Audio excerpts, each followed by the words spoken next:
Clash of Kings is number 7 on this list. Clash of Kings is an app, a game that lots of people use, that millions of people use.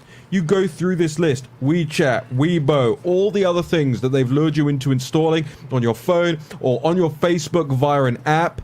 It's your job to make sure that people around you are aware of this. And we want to hear from you in the live chat on hashtag Warroom Pandemic every single day, what you're doing to make sure that more people know about this stuff.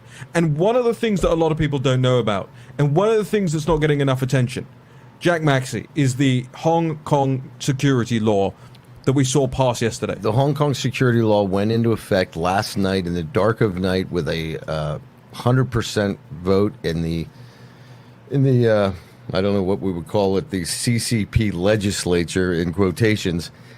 But what's frightening today is you have Carrie Lam, who is the head of Hong Kong, and she is now parroting everything that the CCP says. She made a statement this morning. Other countries have security laws. Why can't we have law? Now, what's frightening underneath this is they've now announced what the penalties are. And the penalties are potentially life in prison for any of these anti-governmental activities.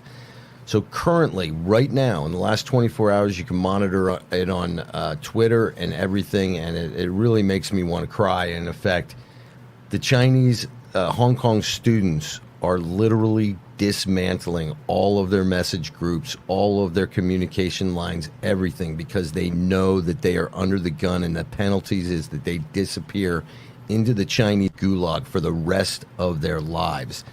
People, this is absolutely frightening.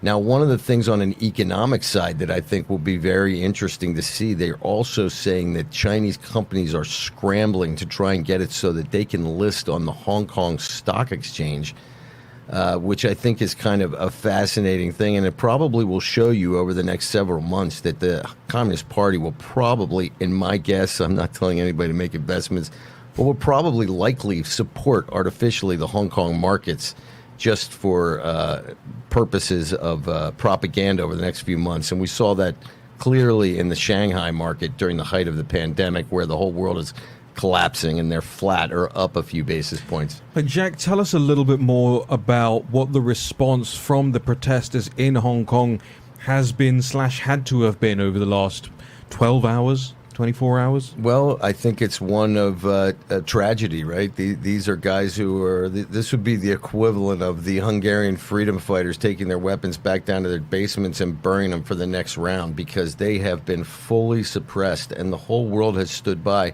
Now, one thing I wanted to share with Raheem, because we were talking in the break about how these foreign governments, our allies, our Western governments, have really been kind of silent on this whole thing.